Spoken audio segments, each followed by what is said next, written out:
Olá, amigos do LAC Concursos. Estamos aqui para mais uma aula, certo? Agora é um aulão, não é um aulão de véspera, né? Mas fica aparecendo. Nosso querido coordenador, professor Luiz Antônio, falou: Marcelo, precisamos do aulão de véspera para PF, que nós já fizemos, certo? Que era a banca da CESP, né? É o pessoal que vai fazer a prova para a turma da PF. E agora a gente tem que fazer o aulão do TJ de São Paulo de atualidades, que é a banca da VUNESP, certo? Então hoje é esse aulão aqui que a gente vai fazer. Agora eu tenho que falar uma coisa para vocês, moçada, na boa, antes da gente começar rapidinho, não é enrolação. É o seguinte, eu busquei nos bancos de questões, questões de vestibulares de faculdades como a São Camilo, a Uninove, Unicid, várias faculdades e concursos públicos, que a VUNESP é a banca elaboradora, certo? E aí eu tenho que ser muito franco com vocês, pessoal, a gente não encontra muitas questões de atualidade, certo? Assim, daquilo que a gente acha que está na ementa lá que o professor Luiz Antônio passou, que são questões de atualidades do primeiro semestre de 2014, envolvendo política, economia, energia, meio ambiente, um monte de relações internacionais, comércio, tudo isso. Então, a gente tem que elaborar e buscar aquilo que tem. Então, a gente também tem que fazer baseado naquilo que diz a ementa o edital, questões do primeiro semestre de 2014. Tudo bem? Beleza? Então, a gente procurou fazer dentro disso. E aí eu acho, eu já até falei aqui com o pessoal, que nós vamos gravar mais uma aula. Eu sei que o professor Luiz Antônio falou para mim que é até o dia 11, mas essa semana a gente vai estar procurando disponibilizar, eu vou conversar com ele, mais uma aula, para a gente elaborar mais questões e fazer um repeteco. Então eu vou tocar essa ideia, certo? E ver qual que vai ser a posição da coordenação. Enquanto isso, a gente vai resolvendo essas aqui. Tá joia? Beleza? Então vamos lá. Olha só, aqui ó, eu peguei essa questão, tá? Eu estava vendo o texto, dei uma olhada, que tem a ver com o Estatuto do Idoso. O Estatuto do Idoso completou 10 anos, certo? 10 anos, tá? Então, olha só o enunciado disso aqui. Especialista propõe redefinir conceito de idoso, Condições de vida e de saúde mudaram desde a criação do Estatuto do Idoso, que completa 10 anos em outubro. A definição de população idosa ficou velha. Quem levanta a questão é a demógrafa Ana Amélia Camarano, do Instituto de Pesquisa Econômica Aplicada, IPEA. Ela propõe redefinir o conceito na Lei nº 10.741/2003, o Estatuto do Idoso, que completa 10 anos em outubro e há uma década estipulou como população idosa, para diversos fins, quem tem 60 anos de idade ou mais. Em 1994, a esperança de vida ao nascer da população brasileira foi estimada em 68,1 anos. Entre 94 e 2011, este indicador aumentou 6 anos, alcançando 74,1 anos. Isso tem sido acompanhado por uma melhoria das condições de saúde física, cognitiva e mental da população idosa, bem como de sua participação social. Em 2011, 57,2% dos homens de 60 a 64 anos participavam das atividades econômicas, ou seja, ainda estavam trabalhando, destaca a pesquisadora, certo? Então é uma informação do IPEA. A redefinição do conceito de idoso é uma proposta que responde às mudanças encontradas nos setores público e privado, diretamente associados com o aumento da expectativa de vida dos brasileiros. É a característica que contribui para este cenário. Pessoal, antes da gente sempre resolvendo, mas a gente sempre faz a revisãozinha, certo? Para tentar ajudar. Então vamos lá, que é assim. Pessoal, vou ampliar bem para vocês, certo? Muito bem. Gente, vocês sabem que a pirâmide etária é sempre o lado esquerdo são os homens, o lado direito são as mulheres, certo? No eixo das abscissas você tem o percentual de cada grupo e a população total, e no eixo das ordenadas você tem as faixas etárias, tá? Você lembra que de acordo com a estrutura etária da população, a gente divide a população em 3 grupos, certo? Jovens, adultos e idosos. Muito bem. Então aqui, moçada, eu tenho uma discordância muito grande com quem se considera jovem até 14 anos. Algumas bibliografias trazem adulto a partir dos 15, certo? A maior parte das bibliografias, as mais usadas, geralmente colocam o limite bem aqui, ó. Aqui está o limite entre jovens e adultos, certo? Aos 19 anos. Aí dos 20 para cima vai. E bem aqui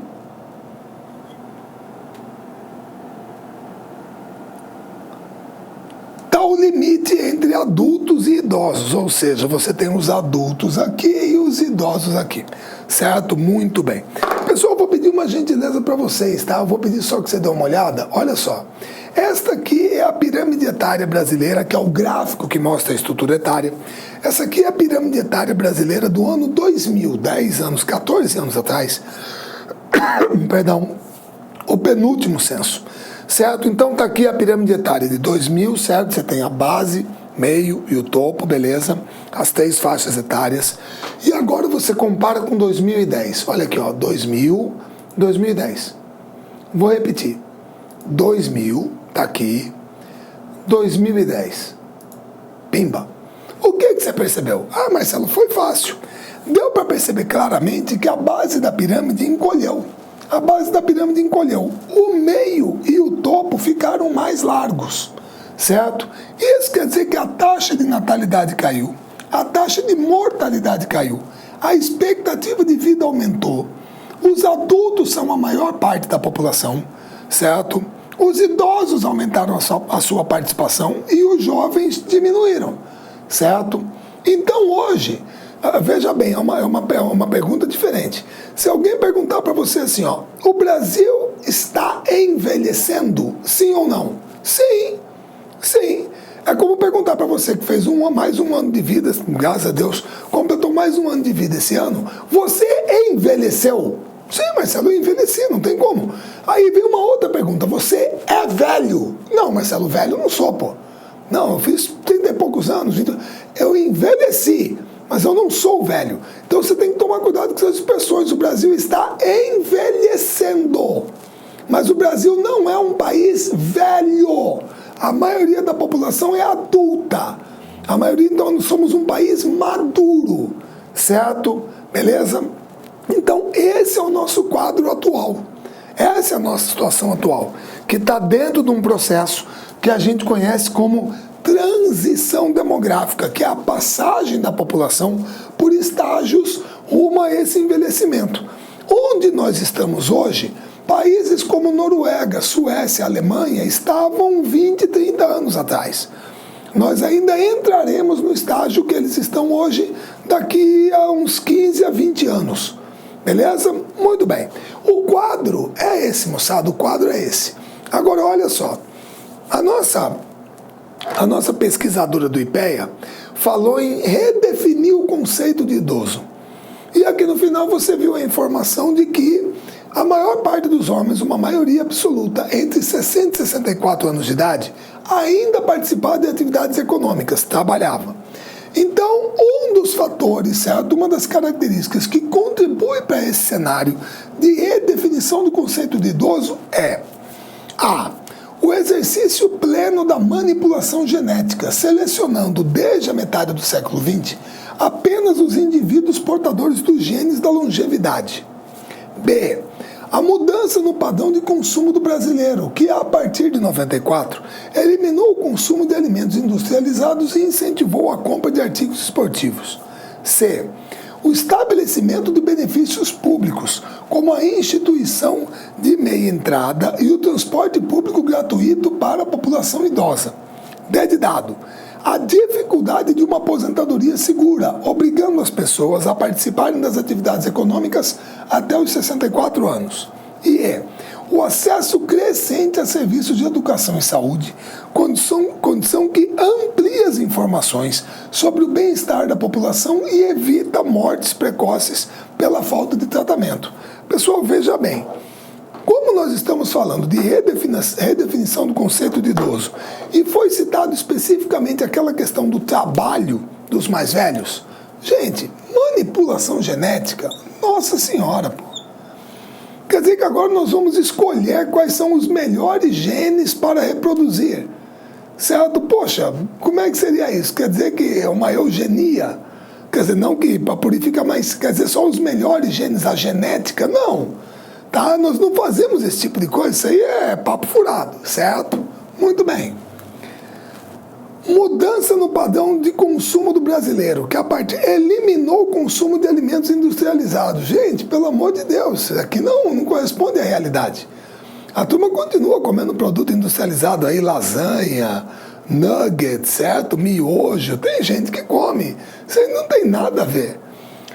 O estabelecimento de benefícios públicos como a instituição de meia entrada e o transporte público gratuito para a população idosa. Pessoal, realmente isso aqui aconteceu. Esses direitos foram garantidos aos idosos, a meia entrada, as vagas nos shoppings, vagas nos supermercados, certo? O transporte público gratuito, mas, por favor, esses são benefícios, direitos concedidos à população idosa que nada irão refletir, eles não refletirão sobre a maior longevidade e a necessidade de trabalhar mesmo após os 60 anos. Isso aqui são benefícios que são garantidos na lei hoje, são direitos do idoso, certo? Acesso crescente a serviços de educação e saúde, condição que amplia as informações sobre o bem-estar da população e evita a morte precoce pela falta de tratamento. Pessoal, veja bem, a longevidade aumentou realmente a questão das pensões, aposentadoria, você pode ter uma cobertura social maior, você pode ter um serviço de saúde voltado para o tratamento ao idoso, muito longe do adequado, muito distante, mas melhor do que no passado. Só que não é isso que está fazendo com que a pessoa, após os 60 anos, ainda trabalhe. A gente tem que enxergar o quê? Ora, a dificuldade de uma aposentadoria segura. Hoje em dia, muitos idosos ainda estão no mercado de trabalho porque não acreditam que a aposentadoria que receberão, principalmente do setor público no INSS, satisfará as suas condições, as suas necessidades, perdão. Certo? Ela não vai satisfazer. Então, o cara busca o quê? O complemento. Mesmo aposentado, talvez ele continue trabalhando para complementar, certo? Beleza? Então aí o gabarito seria a letra D. Daí a necessidade não, daí a ideia da redefinição do conceito do idoso, porque não faria mais sentido chamar uma pessoa de 62 anos de idosa se ela ainda se constitui em parte da população economicamente ativa, se ela ainda está trabalhando, beleza? Tudo bem? Então a questão tem a ver com a aposentadoria, para ela ainda estar inserida no mercado de trabalho. Beleza? Tudo bem? Valeu, vamos lá. Gabaritado. Essa aqui eu tirei de vestibular, essa aqui é da VUNESP mesmo. Não fui eu que fiz não, tá? Essa aqui também é da VUNESP. Essa aqui é da VUNESP, certo? Eu tirei ideia dele, certo? Acho que foi do vestibular da São Camilo. Então vamos lá. No contexto da revolução técnico-científica, governantes e empresas de países desenvolvidos, como Estados Unidos, Canadá, Alemanha, França e Japão, têm estimulado a criação de arranjos territoriais chamados tecnopolos, caracterizados por... Vamos lá, vamos dar a revisada, certo? Então é o seguinte, pessoal, vamos pegar uma imagem aqui que é um ícone, né? Vamos lá. Pessoal, por gentileza, não vai falar que é Vale do Silicone, hein? Tem nada a ver com silicone. Aqui, ó.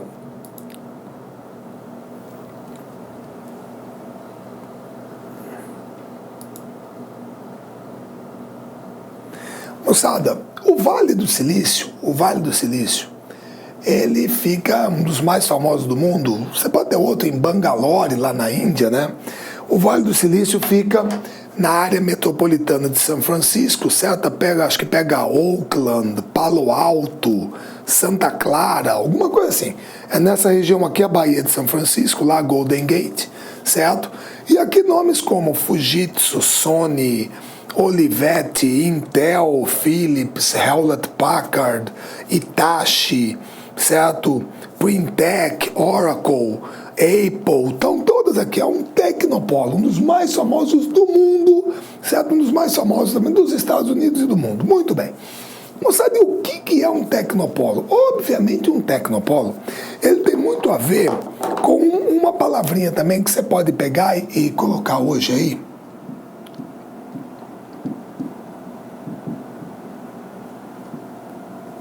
Cluster.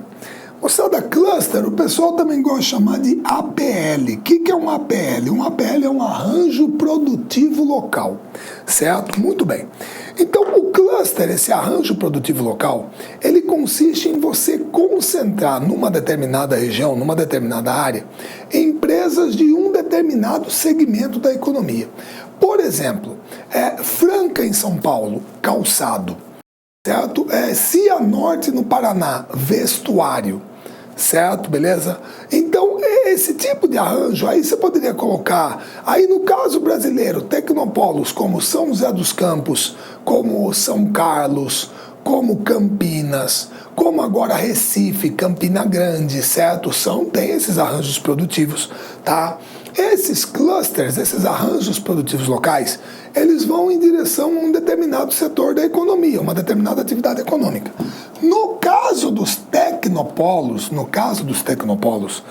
vocês estão percebendo que a gente trabalha especificamente com empresas do setor de tecnologia de ponta. Setor de tecnologia de ponta, certo? Porque nós sabemos que uma das características da revolução técnico-científica ou terceira revolução industrial é justamente o surgimento da informática, robótica, cibernética, mecatrônica, biotecnologia, nanotecnologia e por aí vai. Então essas empresas, quando elas se concentram numa determinada área desse setor, elas formam o chamado tecnopolo. E geralmente também elas se concentram em torno de quê? Elas se concentram em torno de uma baita instituição de ensino e pesquisa. No caso aqui, a Universidade de Stanford, na Califórnia. Então, o tecnopolo, por exemplo, São José dos Campos, ITA, Campinas, Unicamp, São Carlos, UFSCar. Então você sempre tem uma baita instituição de ensino e pesquisa naquela área e o tecnopolo se forma em torno dela, para utilizar a mão de obra qualificada que ela fornece. Certo? Beleza? Muito bem. Agora, aqui na questão, vamos lá.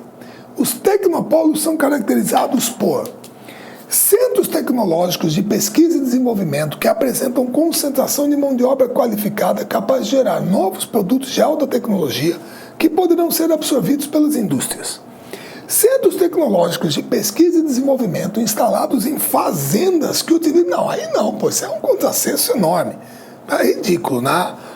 Áreas centrais das grandes cidades que apresentam alta concentração de compra e venda de produtos tecnológicos e serviços de manutenção com mão de obra. Primeiro, a mão de obra, moçada, é qualificada, não pode ser pouco qualificada.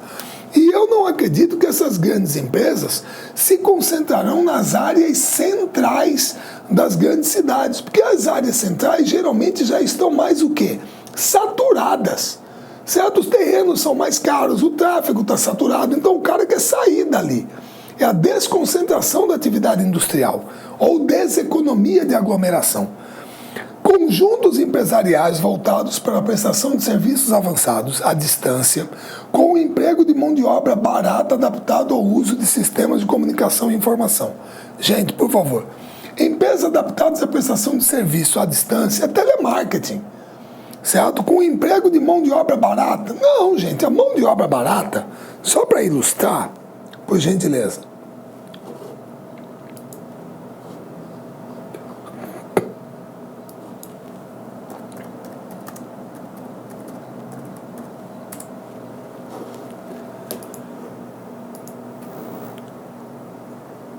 Pessoal, a mão de obra barata está aqui, ó, para fabricar tênis.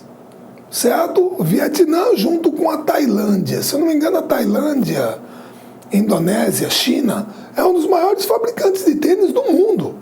A Nike botou a unidade de produção dela lá, porque esse trabalhador aqui é muito barato, pô. Certo? Beleza? Mas ele não está voltado para um setor de alta tecnologia. Tá joia? Muito bem.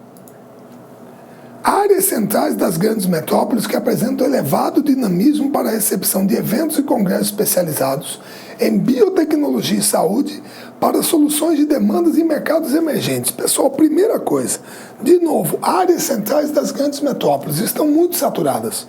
Apresentam maior elevado dinamismo para a recepção de eventos e congressos especializados em biotecnologia. Moçada, a revolução técnico-científica, os tecnopolos não se concentram só nisso. E outra, para resolver os problemas, demandas de países emergentes, não, pô. Se você, por exemplo, agora tiver, vamos supor que esse caso está acontecendo, um vírus como o Ebola, certo? Ou Ébola, o Ebola. Você tem um vírus como você descobriu uma vacina para ele. Quanto que alguém estaria disposto a pagar por uma vacina, para ser vacinado contra esse vírus? $1.000. E a população de um país emergente que vai ter essa quantidade, esse capital, essa renda para poder comprar essa vacina? Não, certo? Então a prioridade não é atender os mercados emergentes. Como vocês perceberam, questão facinha. O gabarito aqui, moçada, é a letra A, pô. São centros tecnológicos de pesquisa e desenvolvimento que apresentam concentração de mão de obra qualificada, capaz de gerar novos produtos de alta tecnologia que poderão ser absorvidos pela indústria. Beleza. Aí está gabaritado, belezinha, tranquilo. O que é um tecnopolo? Certo? Tudo bem? Muito bem. Vamos lá. A redução dos índices pluviométricos durante os meses de maior incidência de chuvas no Brasil em 2012 e 2013 levou à queda do nível dos reservatórios e exigiu o acionamento emergencial de centenas de usinas termoelétricas para se evitar racionamento de energia. Assinale a alternativa que indica o principal tipo de poluição produzida em decorrência da estratégia adotada. Gente, por favor, essa aqui é uma questão que caiu em 2013, mas eu coloquei agora porque eu considero ela atual, porque a mesma coisa está acontecendo agora. A mesma coisa, certo? Nós estamos com as térmicas acionadas, certo? Foi necessário acioná-las, essa é a função delas, para que elas assegurem, deem garantia do fornecimento de energia ao sistema, tá? Beleza? Então nós sabemos que os reservatórios do Centro-Sul estão muito baixos, tivemos um problema de uma estiagem realmente mais severa esse ano, tá? E aí, acionando as térmicas, o nosso amigo pergunta qual é o principal tipo de poluição produzido. Pessoal, por favor, uma usina térmica,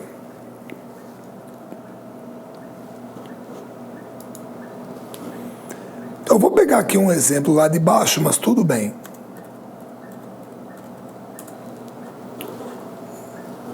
Essa aqui é uma das raras unidades de geração. Raras não, são poucas mesmo, né? Porque não é muito a nossa praia, tá?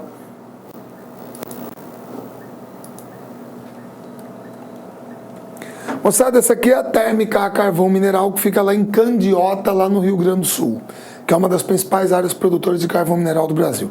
Então aqui está o pátio de carvão e aqui as unidades de geração com as caldeiras, etc., para a queima do carvão. Gente, é claro que queimando o carvão, lembrando o seguinte também, ó, vamos lá. Eu botei a térmica aí para vocês.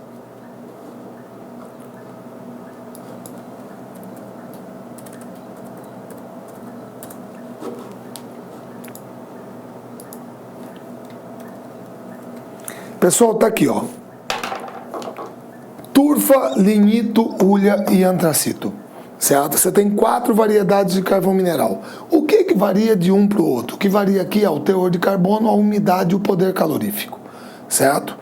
Aqui você está falando do pior para o melhor. Certo? O antracito é o melhor tipo de carvão que tem, certo? O teor de carbono é altíssimo, a umidade é baixíssima e o poder calorífico é muito alto. O problema é que antracito é o tipo de carvão mineral mais raro que tem. É o mais raro. Então, para você explorá-lo em escala comercial, ele é muito caro. Então, comercialmente falando, o melhor tipo de carvão que existe é a hulha, tá? O problema é que no Brasil, as nossas jazidas de carvão mineral, moçada, elas são de baixa qualidade e insuficientes para atender o consumo interno. Então, o Brasil, historicamente, é importador de carvão, certo? É claro que uma térmica não funciona só a carvão, ela pode ser a gás natural, ela pode ser a diesel, certo? Ou então você pode ter uma térmica com biomassa, bagaço de cana, alguma coisa assim. É possível, tá ok? Agora, Se você está queimando combustíveis fósseis, grosso modo, para gerar energia, qual é o principal tipo de poluição que você vai gerar com isso? É claro que é a poluição atmosférica. O principal tipo de poluição que você vai gerar é a poluição atmosférica, pô. Lembrando, moçada, sempre lembrando que isso tem muito a ver.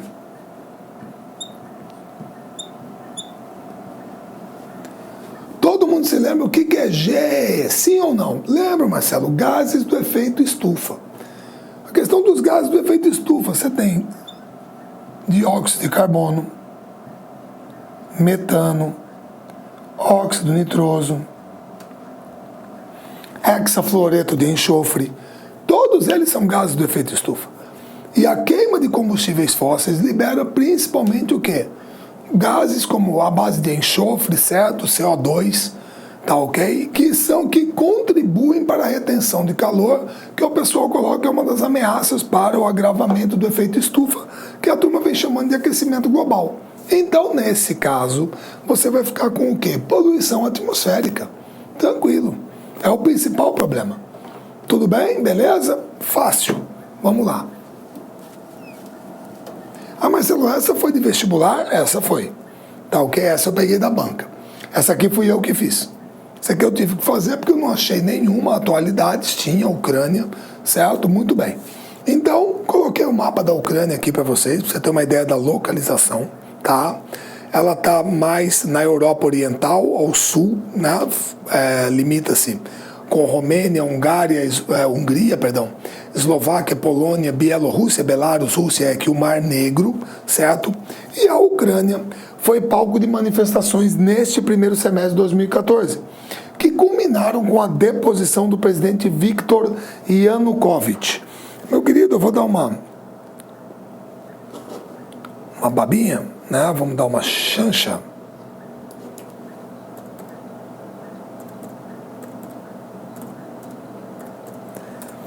Meu caro, se você não conhecia, esse aqui é o Viktor Yanukovych, certo? Que foi eleito presidente da Ucrânia em 2010, certo? E foi 2012, perdão. Não, 2010. E foi deposto agora. A eleição dele, perdão, é 2010. E foi deposto agora. É bom lembrar que ele é um cara pró-Rússia. Ele é pró-Rússia, tá? Por isso que ele está aqui apertando a mão do Vladimir Putin, certo? Ele gosta da Rússia, ele é um cara pró-Rússia. Tá ok? Beleza? Mas foi eleito presidente da Ucrânia. Tá? Muito bem. Aí, o que eu perguntei aqui para vocês, certo? Tá ok? Qual é a alternativa incorreta sobre a crise ucraniana e seus desdobramentos, certo? A incorreta. O que está errado aqui? Então vamos lá. Letra A. A Península da Crimeia, de população majoritariamente russófona, e onde se localiza a base naval de Sebastopol, se separou da Ucrânia e foi anexada à Federação Russa após a realização de um plebiscito. B. A parte oriental do território ucraniano é habitada por população majoritariamente descendente de russos, e grupos separatistas lutam para desmembrar o território da Ucrânia e se juntar à Federação Russa. C. Com a deposição do presidente Yanukovych, pró-Rússia, do poder, um governo provisório pró-Ocidente assumiu o poder e pela primeira vez desde a Segunda Guerra Mundial, um partido neonazista fazia parte do governo em um país europeu. D. Uma das questões que fazem da Ucrânia um território estratégico é o fato de o país ser um dos principais fornecedores de gás natural para a Europa Ocidental, principalmente a Alemanha. E. Um avião da Malaysian Airlines, certo? Nossa senhora, eu botei aqui Airlines com A, não botei com I, então tá errado, depois você corrige. Foi derrubado sobre o território ucraniano, com mais de 200 mortos. O governo ucraniano e separatistas pró-Rússia trocaram acusações sobre quem seria o responsável pelo incidente, até agora não totalmente esclarecido.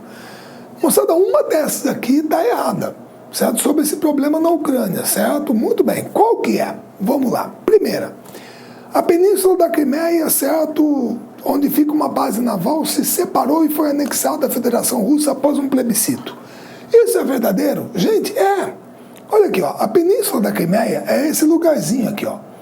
Aqui fica a base naval de Sebastopol, que é a principal base naval do Mar Negro, desde o período que era Império Russo e depois União Soviética.